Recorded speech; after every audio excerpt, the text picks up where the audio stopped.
Eu quero declarar sobre a sua vida graça e paz, igreja vencedora, igreja gloriosa, igreja maravilhosa, igreja vencedora debaixo da graça de Deus. Pode sentar na presença de Deus nessa hora, em nome de Jesus. Queria que nós pudéssemos abrir a palavra de Deus neste lugar, nessa noite, e estudarmos aquilo que Deus tem para as nossas vidas.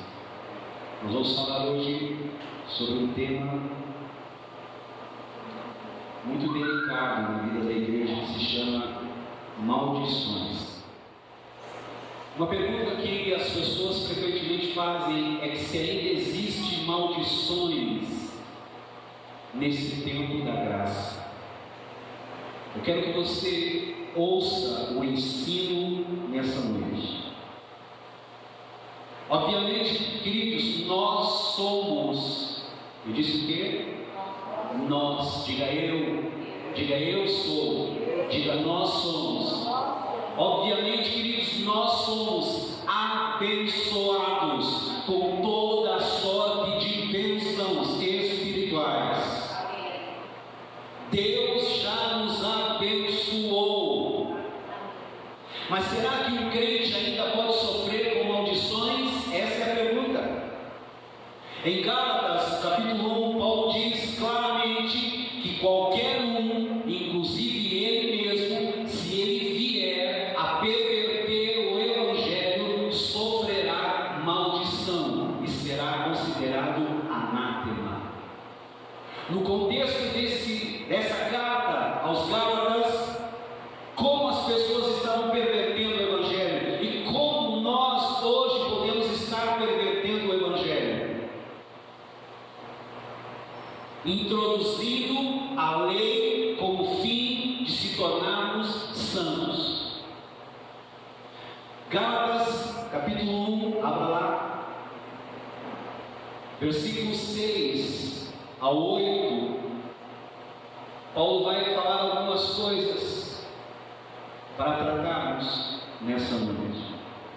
No versículo 6, no capítulo 1 de Gálatas, Paulo diz: admira-me que estejais passando tão depressa daquele que vos chamou na graça de Cristo para outro Evangelho. Verso 7, o qual não é outro, senão que há alguns que vos perturbam e querem perverter o Evangelho de Cristo. Verso 8, mas ainda que nós, eu, você, ou mesmo um anjo vindo do céu vos pregue Evangelho que vá além do que temos pregado, seja anátema.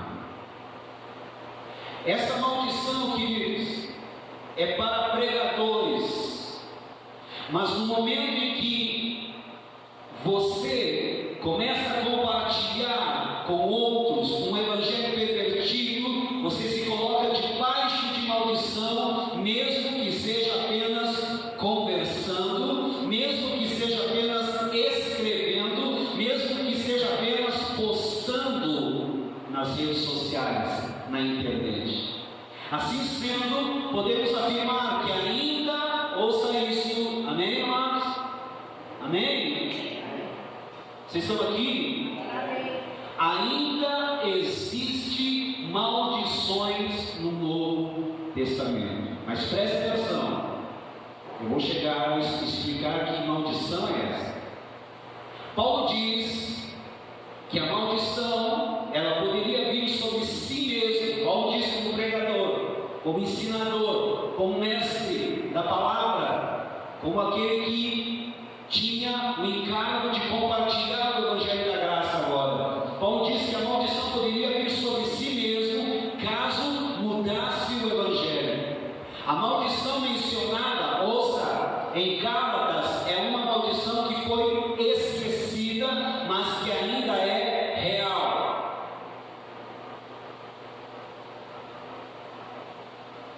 Paulo diz que a bênção Quantos querem a bênção?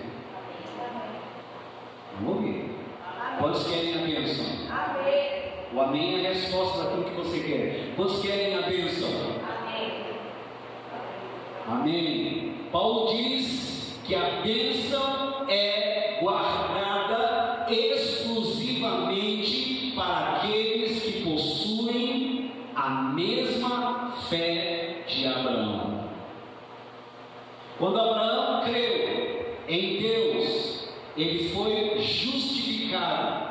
Isso foi exclusivamente pela fé, sem nenhuma obra da lei. Foi por causa da fé que Abraão foi justificado. E vou dizer para você aqui nessa noite: é pela graça, mediante a fé, que nós somos salvos. A mesma fé de Abraão é a mesma fé que nos faz salvos. Parece que a gente compara a fé, não tem a fé de Abraão, não. A palavra do Senhor diz que a bênção é guardada exclusivamente para aqueles que possuem a mesma fé de Abraão. Eu quero dizer para você, igreja que está aqui nessa noite, você possui a mesma fé de Abraão. Por isso, pela graça, você é salvo mediante a mesma fé de Abraão. Quando Abraão creu em Deus, ele foi justificado. Quando você creu, você foi justificado por aquele que sem pecado, Deus o fez pecado, para que você fosse feito justiça de Deus. Isso foi exclusivamente pela fé, porque sem fé ninguém pode agradar a Deus. Sem nenhuma obra da lei, por causa da fé que Abraão foi justificado, e é por causa da fé que você é salvo.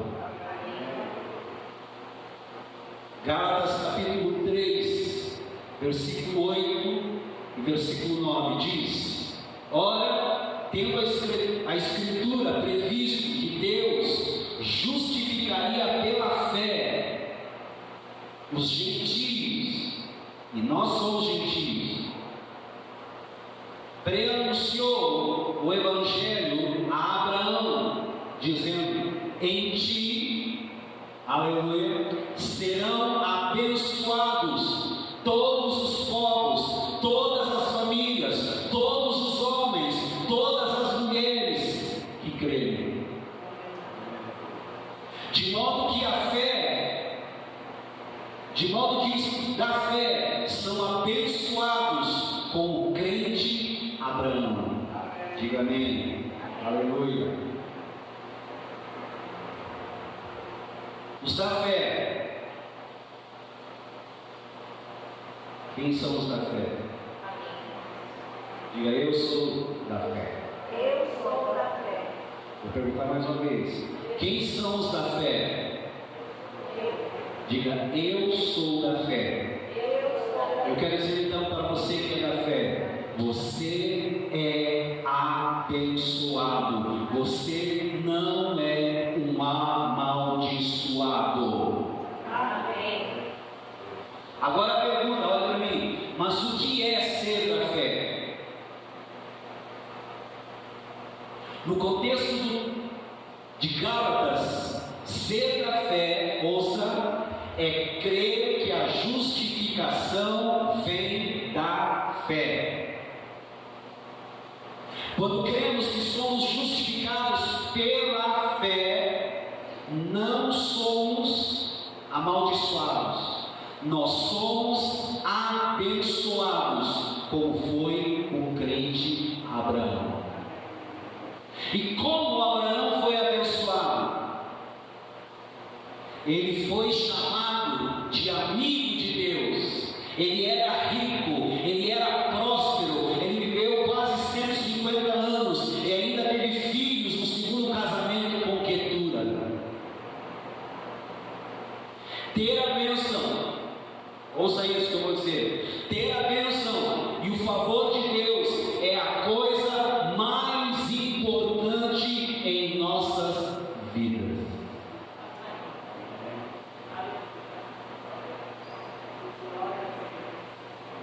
Ter a a bênção e o favor de Deus é a coisa mais importante em nossas vidas. Amém. Quando você, vai para a pessoa que está ao seu lado e diga assim: você. Quando você é abençoado, ninguém pode parar. Amém.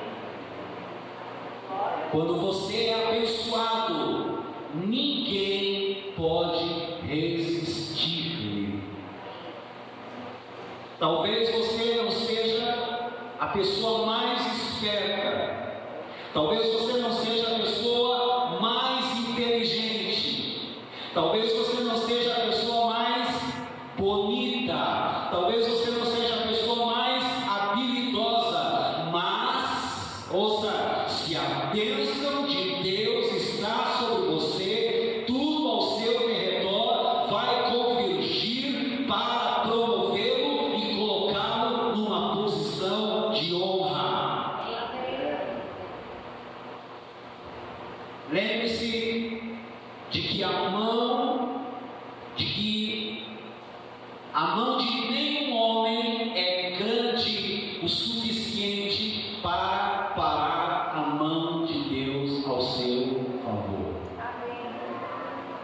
Assim, queridos, a vontade de Deus é que sejamos abençoados. Olha para a pessoa que está ao seu lado e diga assim: a vontade de Deus é que você seja abençoado. E eu declaro: você é abençoado por Deus. Diga: eu declaro: você é abençoado por Deus. Assim, queridos, então a vontade de Deus é que sejamos abençoados. Mas se de uma forma deliberada nós resolvermos ainda viver segundo o padrão da lei,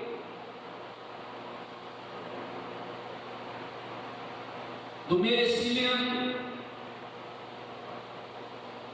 da justiça própria, segundo a lei da barganha, então a maldição vem sobre nós. Olhe para mim e entenda o que eu vou dizer. Não é que Deus nos amaldiçoa, mas se decidirmos viver pela lei, devemos cumprir todos os mandamentos da lei. Caso contrário, a maldição virá. Tiago diz, no capítulo 2, no versículo 10, que aquele que quebrar um único mandamento da lei é culpado de todos eles, e sendo culpado, ele é amaldiçoado. Dessa forma, os que são da fé, quem é da fé? Diga: eu sou da fé. Os que são da fé são abençoados. Mas os que são das obras da lei estão debaixo de maldição. E se você vive pelo favor imerecido, você é abençoado. Mas se você decide viver pelas obras da lei, pelo favor merecido, pela justiça própria, você mesmo se coloca debaixo de maldição. E eu te pergunto: você está debaixo da graça ou você está debaixo da lei? E se você está debaixo da graça, você está debaixo da bênção. Mas se você está debaixo da lei, você está debaixo da maldição. E eu pergunto: você está na bênção ou você está na maldição?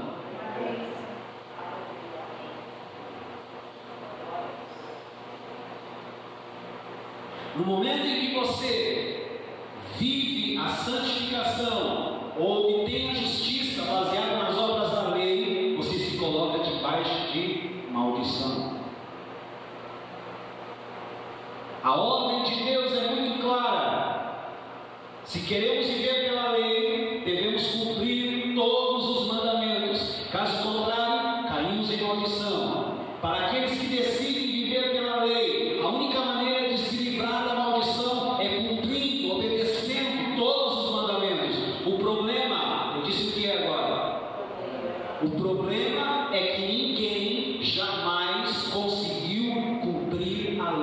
e não vai ser você ou eu, nenhum de nós, que vai conseguir cumprir agora.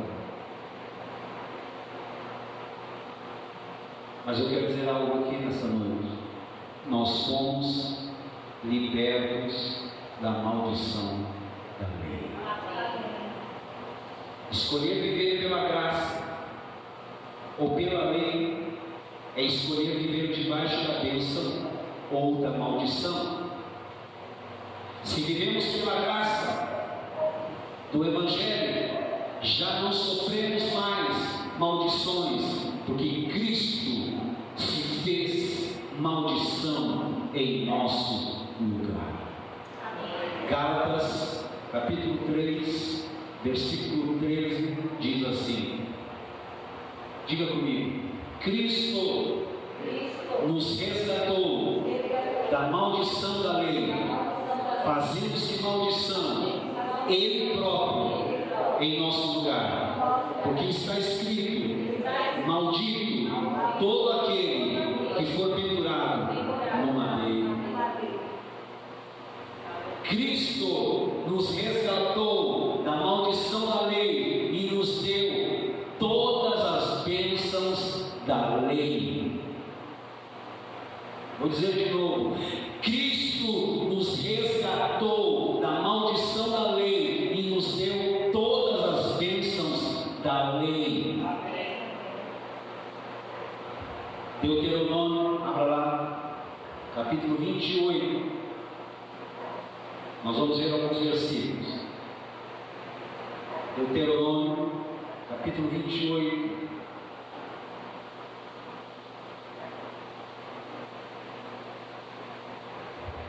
Nesse texto, nós temos a lista de bênçãos e maldições da lei.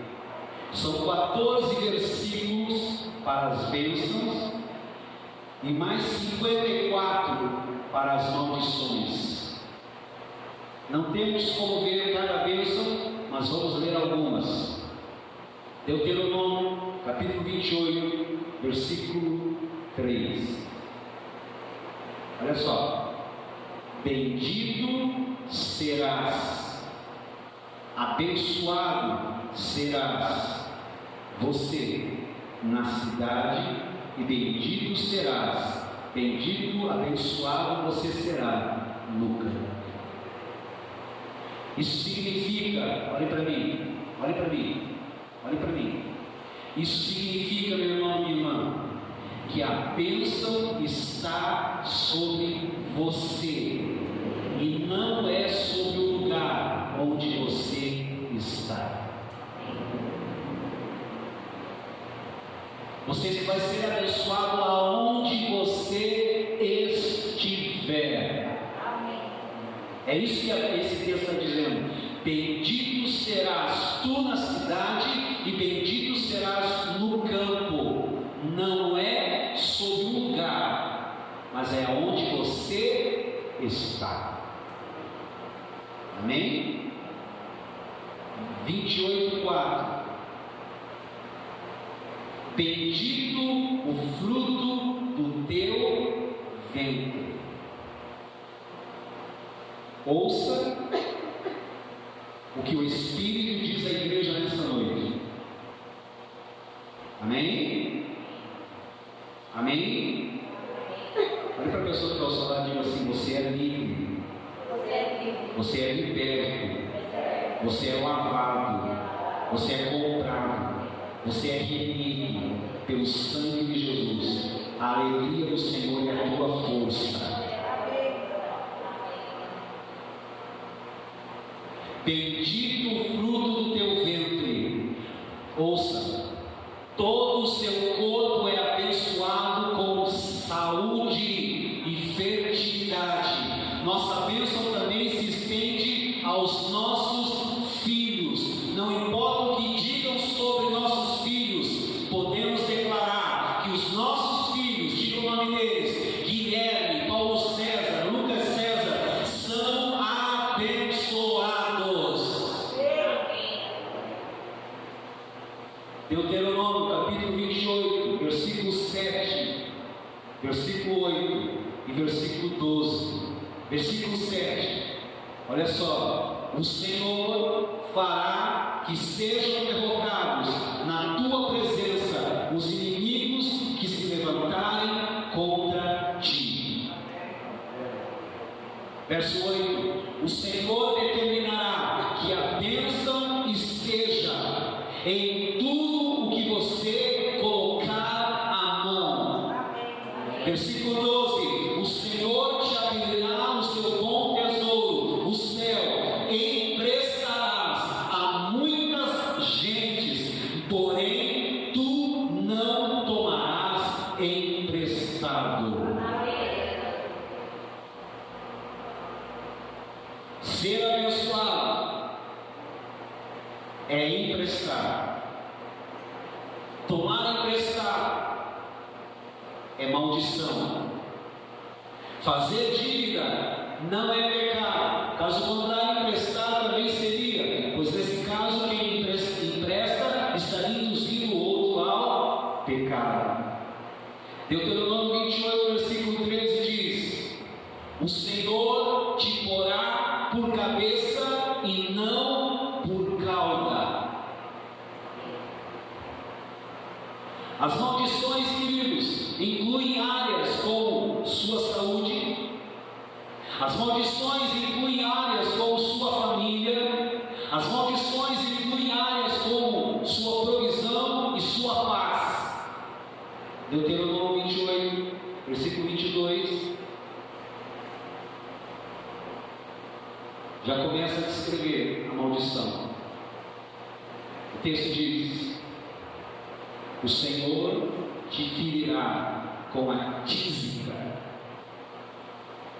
e a febre, e a inflamação, e com o calor ardente, e a secura, e com o crescimento, e a ferrugem, e isso te perseguirá até que pereças. A tísica, olhe para mim, é tuberculose. Cristo nos resgatou de todas as maldições da enfermidade. Amém. Deuteronômio 28, 27. O Senhor te ferirá com as úlceras do Egito, com tumores, com sarna e com prurido, de que não possas curar-te. Então o Senhor fará terríveis as tuas pragas. Verso 59. O Senhor fará terrível as tuas pragas. 29, perdão. E a tua descendência, grandes e duradouras pragas e enfermidades, graves e duradouras. Essa é a descrição de doenças crônicas, que duram toda uma vida, mas Cristo já nos resgatou de todas essas maldições. Não estamos mais debaixo de nenhuma dessas maldições da lei, mas aqueles que escolhem viver pelas obras da lei estão sujeitas a todas essas maldições da lei. Olhe para a pessoa que está ao seu lado e diga assim: permaneça na graça.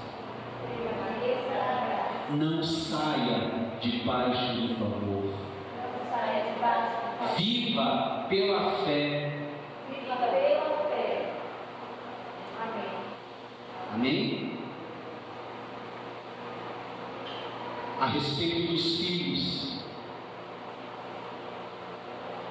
Deuteronômio, verso 41, 28 e 41, a respeito dos filhos diz que eles serão levados cativos. Vou explicar algo aqui. O texto diz, verso 41, quantos estão lá de comigo? Amém. Gerarás filhos e filhas, porém não ficarão contigo, porque serão levados ao cativeiro. Ser levado cativo é estar preso por drogas. Ser levado cativo, no nosso contexto hoje, é estar preso nos vícios do álcool e coisas assim. Tudo isso é maldição, mas nós fomos libertos de todas elas. Amém, queridos?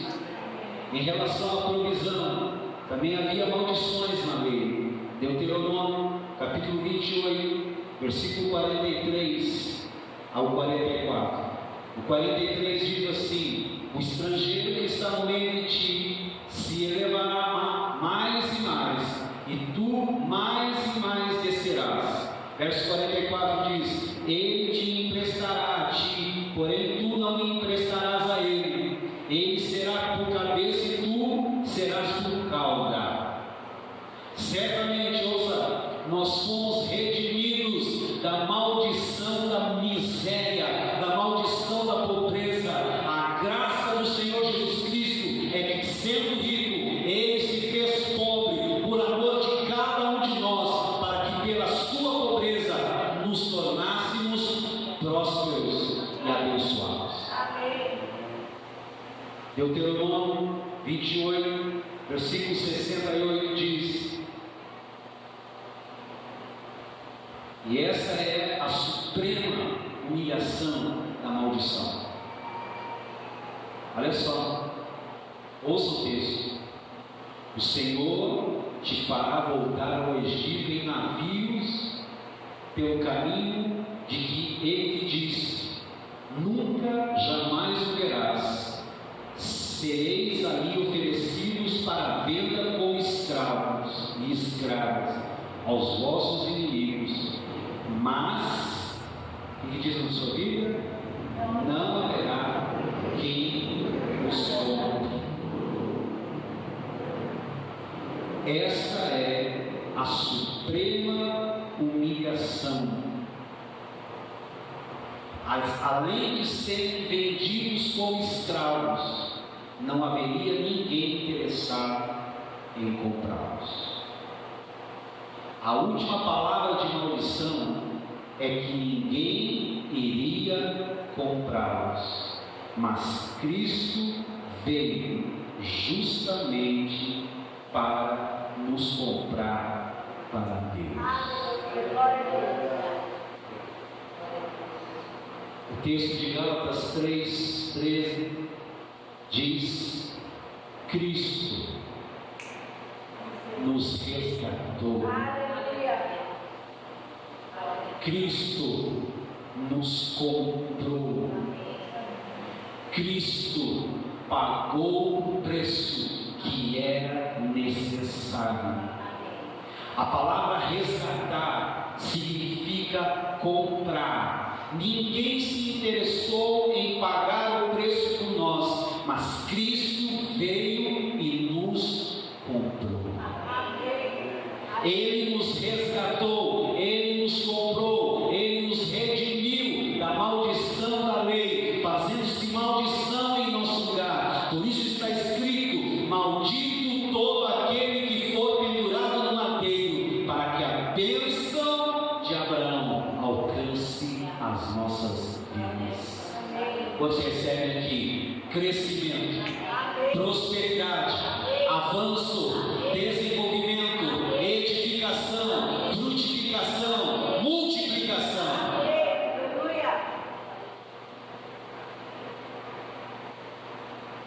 A palavra usada aqui em Gálatas 3:13, traduzida como resgatar, vou tentar expressar ela aqui, é hexagorazo. Ela vem de duas palavras gregas, ex e agora. Ex é um prefixo que designa algo para fora, e agora era o mercado de Atenas. Resgatar, então, significa comprar no mercado de escravos.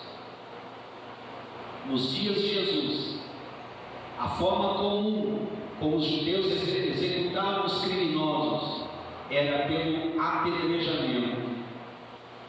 O Senhor Jesus poderia ter morrido dessa forma, mas em vez disso, ele foi crucificado.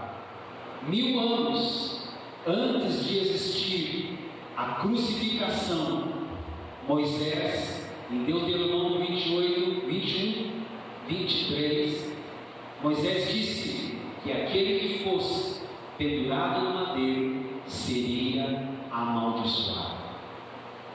Isso significa que o Senhor não derramou o seu sangue, ouça isso, querido, apenas para nos perdoar os pecados, mas também para nos livrar da maldição, fazendo-se Ele próprio maldição em nosso lugar.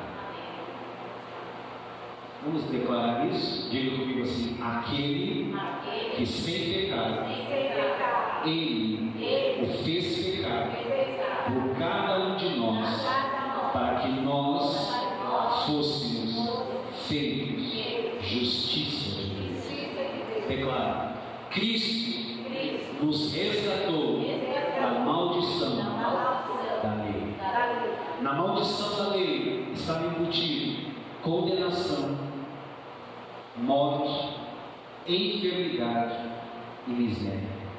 Cristo nos resgatou de todas essas coisas e através do seu resgate nos colocou na bênção. Eu sou, diga isso. Diga: eu sou abençoado por Deus. Diga: minha semana é uma semana abençoada. Diga: meus dias são dias felizes. Meus anos são anos prazerosos. Aleluia. Todas as vezes que resolvemos nos relacionar com Deus, com base em nossa performance, com base em nosso mérito, com base em nossas obras, nós decaímos da graça para a lei e nos separamos da graça de Deus. E uma vez que nos separamos da graça, nos sujeitamos novamente à maldição da lei. Quantos querem isso para si? Sim? Querem? Não. Então permaneça na graça. Só existe, ouça isso, olha para mim. Só existe duas possibilidades. Eu disse o que agora? Só existe duas possibilidades. Ou vivemos pela graça, ou confiamos na lei.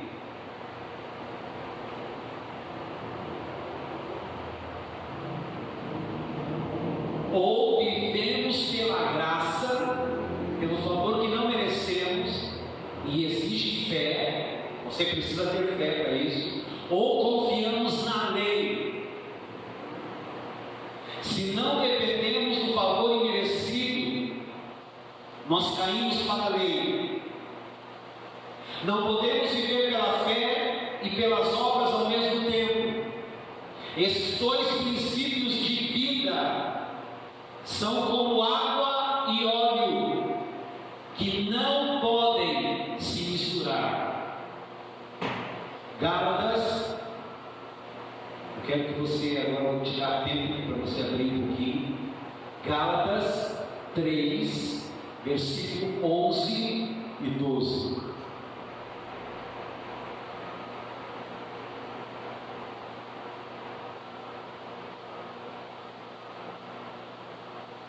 Quem achou? Diga amém.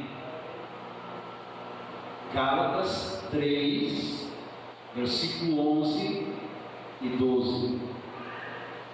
Verso 11 diz: e é evidente que pela lei ninguém é justificado diante de Deus, porque o justo viverá pela fé. Verso 12: ora, a lei não procede de fé, mas aquele que observar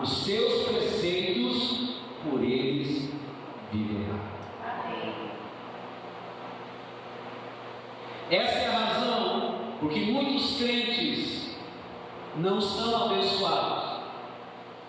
Quantos querem ser abençoados?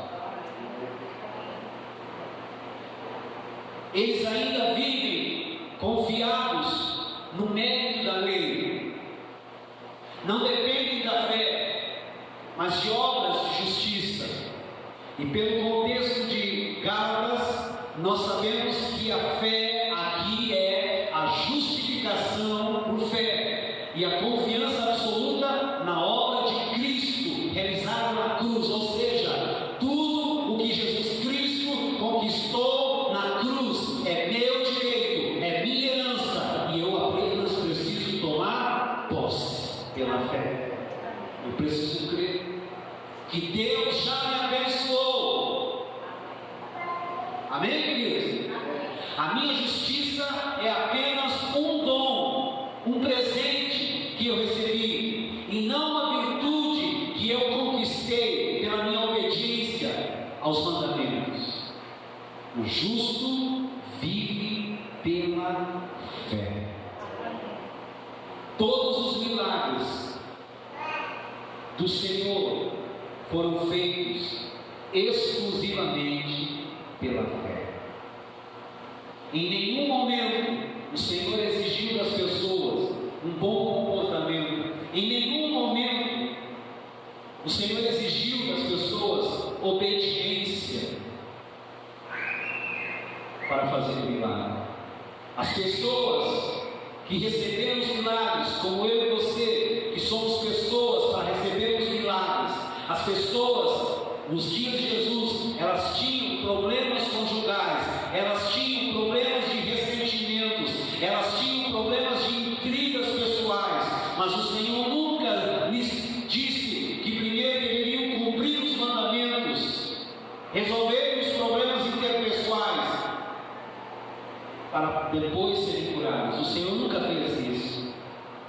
Elas tinham problemas, como eu tenho problemas, elas tinham problemas, como você tem problemas, e elas foram abençoadas, e porque elas foram abençoadas, eu também posso ser abençoado, você também pode ser abençoado aqui nessa noite, nesse lugar. Ouça mais uma coisa que eu vou dizer: o Senhor também jamais enviou doença sobre alguém como forma de disciplina. Ele nunca colocou a mão sobre alguém para que aquela pessoa recebesse lepra,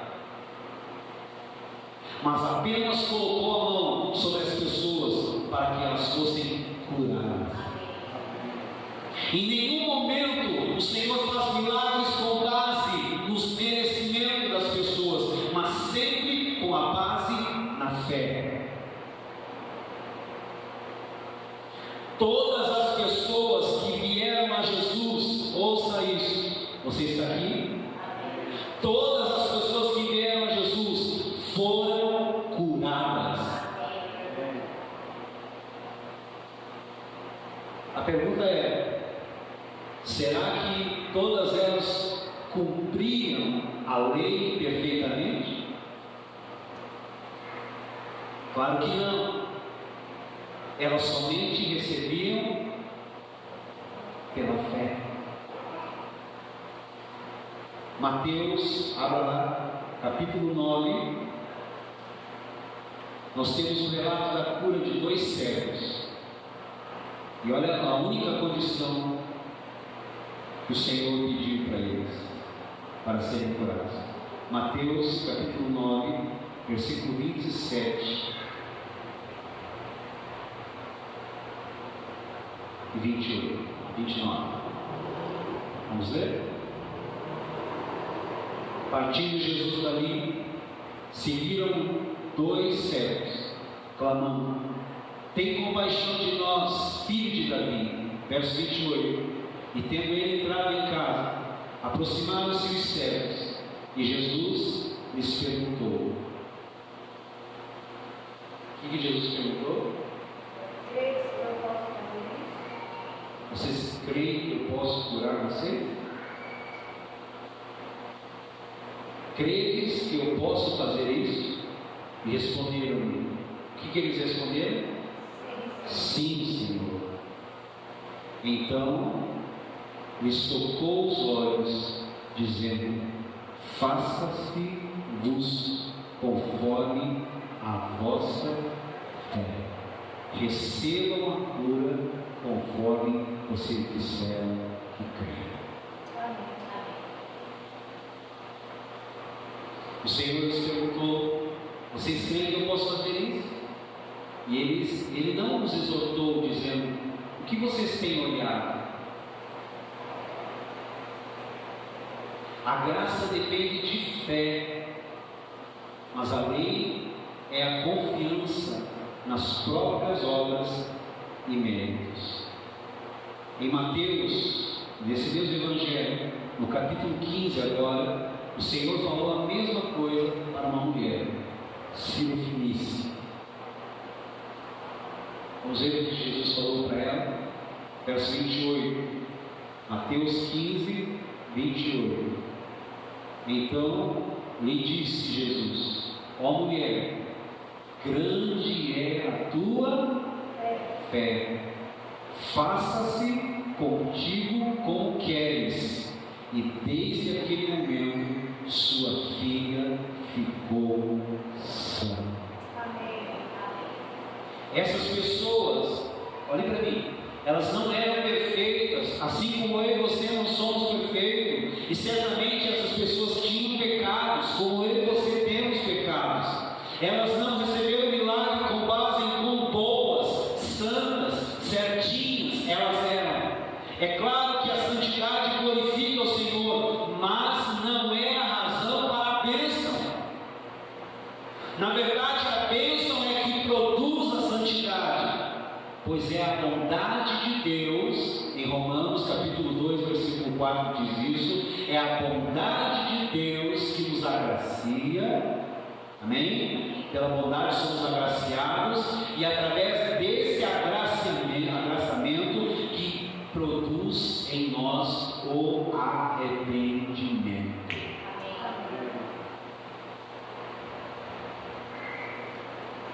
O Senhor nunca diz: grande é o meu poder, mas Ele diz a essa mulher: grande é a tua fé.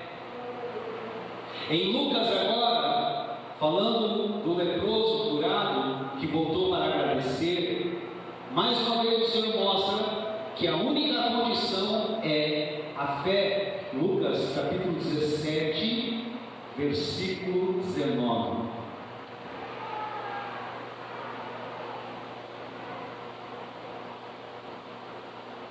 E disse-lhe: levanta-te e vai, a tua fé te salvou. No Evangelho de Marcos, o Senhor também curou o paralítico unicamente por causa da sua fé.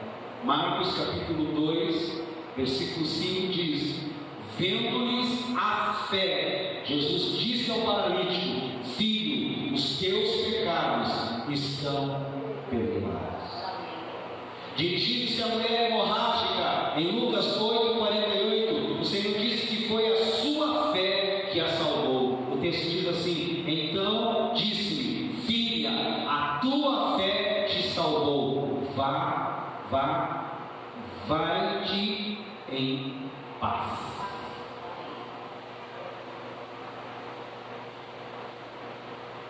Infelizmente, queridos, muitos ainda estão focados em sua performance, em vez de apenas crerem para receberem de forma graciosa o milagre da parte do Senhor. Na verdade, quanto mais olharmos para o que temos feito, nosso comportamento, nossas atitudes, menos fé conseguiremos ter. Mas quando entendemos que a nossa justiça é Cristo, e que a nós só nos cabe crer pela fé, espontaneamente nos colocamos na posição de receber a bênção que precisamos. Diante da importância da fé, os discípulos pediram a Jesus uma coisa. Eles disseram assim: aumenta-nos a fé. Lucas capítulo 17, versículos 5 e 6. Vamos ler esse texto aí.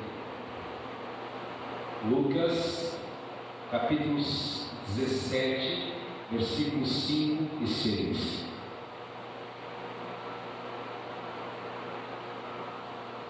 Verso 5: Então disseram os apóstolos ao Senhor: aumenta-nos a fé. Verso 6: Respondeu-lhes o Senhor: se tiverdes fé, como o grão de mostarda, direis a esta amoreira: arranca-te e transporta-te no mar, e ela vos obedecerá. Amém.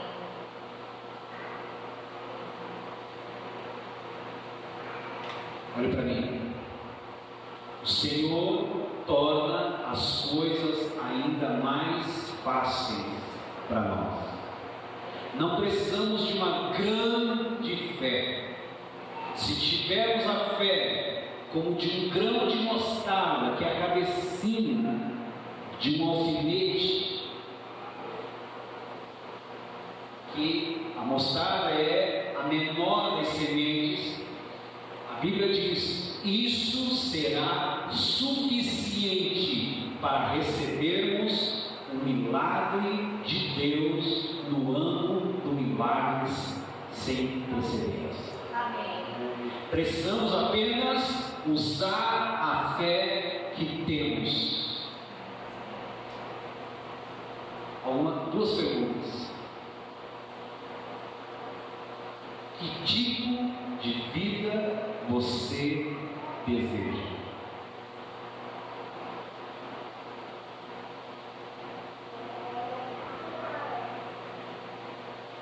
Que tipo de vida você deseja para a sua família?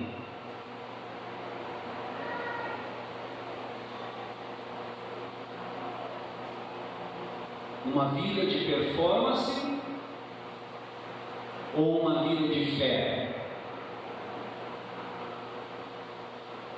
Não precisamos mais viver debaixo de maldição.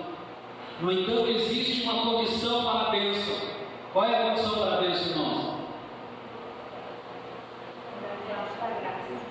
Crer na justiça pela fé. Só isso. Qual é a condição para a bênção, então? Crer na justiça pela fé. Quanto mais confiamos em nossa obediência aos mandamentos, mais maldição nós veremos. Tudo aquilo que é oposto à bênção é maldição. Deus quer te abençoar sempre. Aliás, Ele já te abençoou com toda a sorte de bênçãos em Cristo Jesus. Aleluia. E vou dizer mais: toda a nossa justiça própria, diga isso, toda a minha justiça própria já foi amaldiçoada.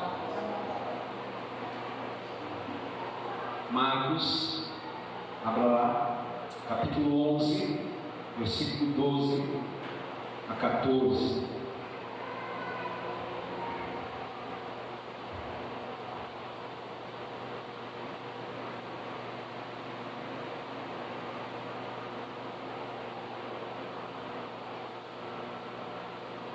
Não podemos, queridos, escolher viver um tipo de vida que já foi amaldiçoado pelo Senhor Jesus.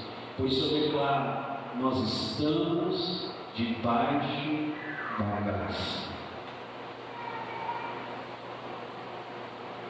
O texto diz assim, Marcos 11, 12 a 14.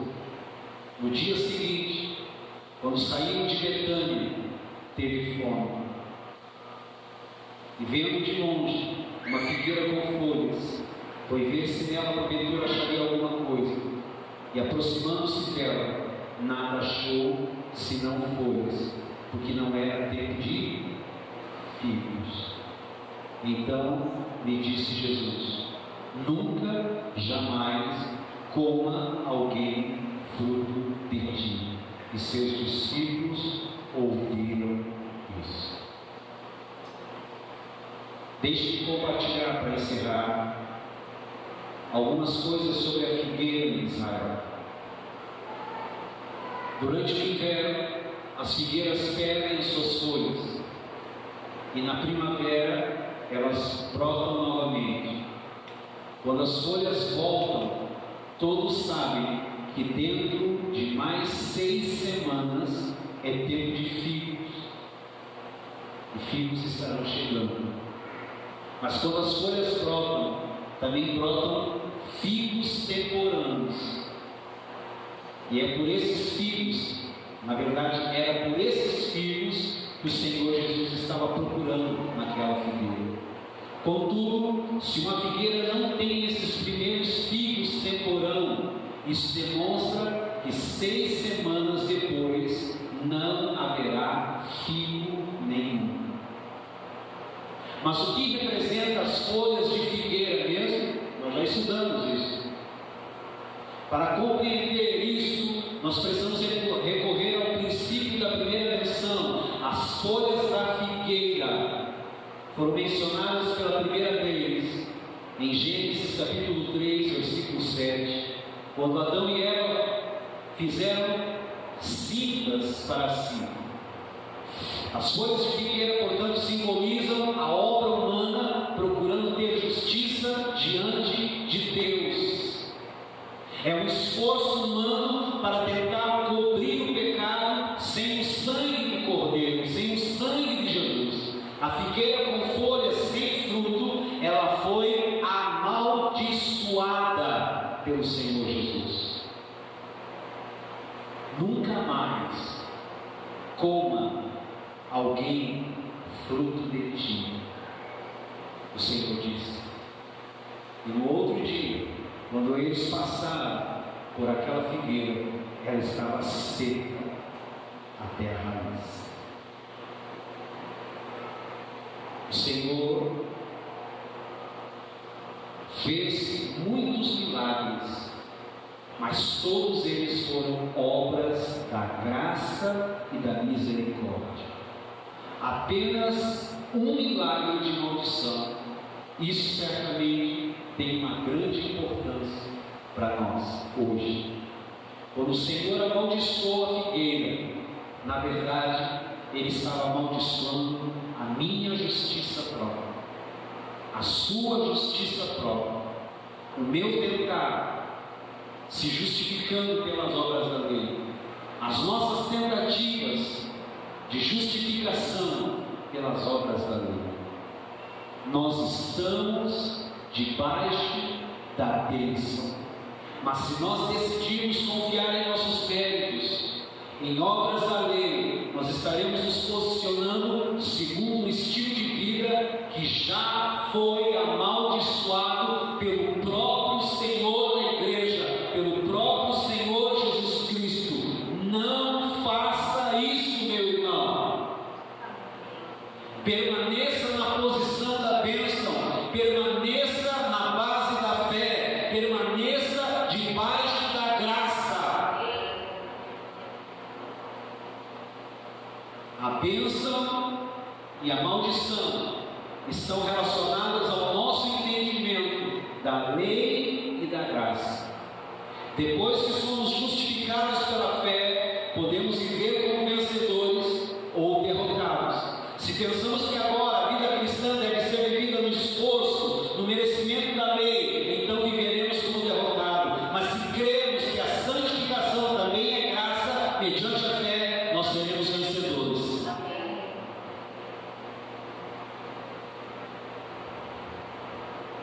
Aqueles que estão debaixo da graça são abençoados. E se você está debaixo da graça, eu quero que você levante-se na graça. Fique de pé nesse instante na graça e aplauda a palavra do Senhor.